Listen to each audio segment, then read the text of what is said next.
இன்றைக்கு மக்கள் சக்தியாக இருக்கிற தமிழக வெற்றி கழகத்தின் தலைவர்,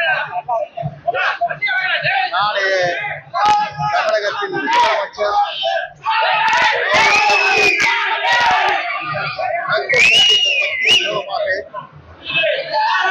அவருக்கு எவ்வளவு தடைகள் வந்தாலும் மக்கள் என்ற சக்தியின் மூலமாக 2026 அவர் தமிழ்நாட்டுடைய முதலமைச்சராக ஆகுவதை மக்களே முழுமனதோடு ஏற்றுக்கொண்டு மக்கள் சக்தியாக பிரதிபலித்து அவர் முதலமைச்சராக அரியணையிலே அமர்வார்கள். அப்படி அமர்வதற்கு இங்க இருக்கிற உணர்ச்சி பூர்வமான அவருடைய இயக்கத்தை சார்ந்தவர்கள்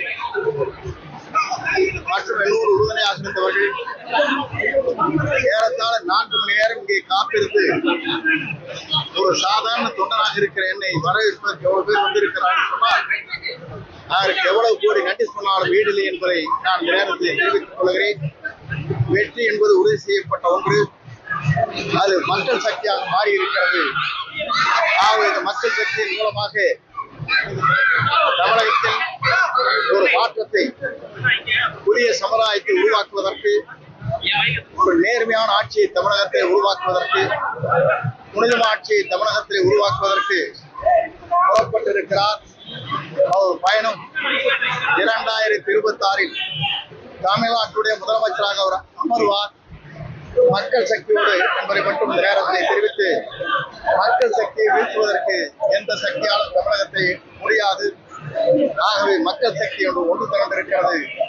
ஆகவே வெற்றி என்ற நிலையில் அவருடைய பயணம் மேலும் மேலும் மக்களுக்காக, மக்களுடைய சேவைக்காக பல கோடி ரூபாய், இன்றைக்கு 500 கோடி ரூபாய் ஆண்டிற்கு வருவாய் வந்தாலும் கூட அதை தூக்கி எறிந்துவிட்டு மக்கள் சேவை செய்வதற்காக, புனித ஆட்சியை தமிழகத்திலே கொண்டு வருவதற்கு துணிந்து இந்த இயக்கத்தை இன்றைக்கு உருவாக்கி இருக்கிறார்கள்.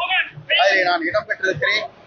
இவர்களோடு சேர்ந்து அந்த பணிகளை என் உயிர் மூச்சல் வரை அவரை முதலமைச்சராக உருவாக்குவதற்கு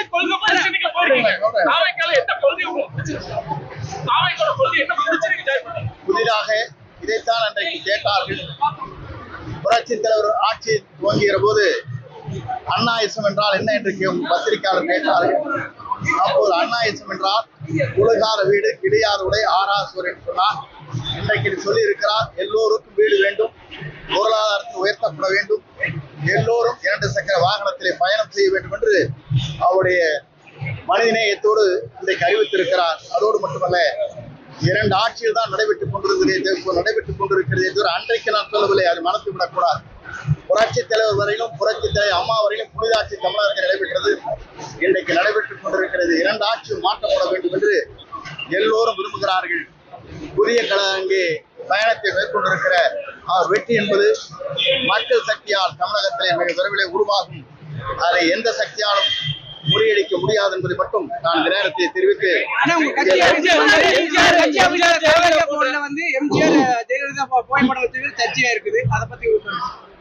என்னை பொறுத்தவரையிலும் நேற்று தினம் பத்திரிகையாளர் கேட்டார்கள், உங்கள் படத்தை, அம்மா படத்தை வைத்துக் கொண்டிருக்கிறீர்களே, இப்போது இதில் இணைக்கப்பட்டிருக்க என்று கேட்டார்கள்.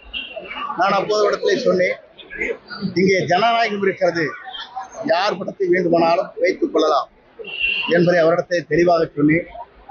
அது மட்டுமல்ல, இன்று அவருடைய வாகனம் செல்கிற போது ஒரு புறத்திலே புரட்சி தலைவர், ஒரு புறத்திலே அண்ணா படமும் இருக்கிறது என்பதை நீங்கள் மறந்துவிடக்கூடாது. திராவிட இயக்கத்தை மீண்டும் தமிழகத்திலே உருவாக்குவதற்கு முதல் தலைமுறையிலே எங்களை போன்றவர்கள் புரட்சி தலைவருடைய வழியில் என்று நாங்கள் பணியாற்றினோம். அதற்கு பிறகு புரட்சி தலைவர் அம்மா வழியில் என்று பணியாற்றி இருக்கிறோம். 3வது தலைமுறையாக இவரை ஆட்சி கட்டளை அமர்வதற்கு எல்லோருடைய உறுதுணையோடு, மக்கள் சக்தியோடு எங்கள் பணிகள் அமையும். எடப்பாடி பழனிசாமி கோபியில பொதுக்கூட்டம் நடத்துறாரு. செங்கோட்டையனுக்கு பின்னாடி அதிமுக இல்ல அப்படின்ற ஒரு கூட்டத்தை பெரும்பாலான கூட்டத்தை மக்களை கூட்டுறதுக்காக திட்டம் போட்டிருக்காங்க. அதை எப்படி பாக்குறீங்க? ஈரோட்ல என்னை பொறுத்தவரையிலும் ஒன்றைத்தான் சொல்ல விரும்புகிறேன். 9 முறை சட்டமன்ற உறுப்பினராக இருக்கிறேன்.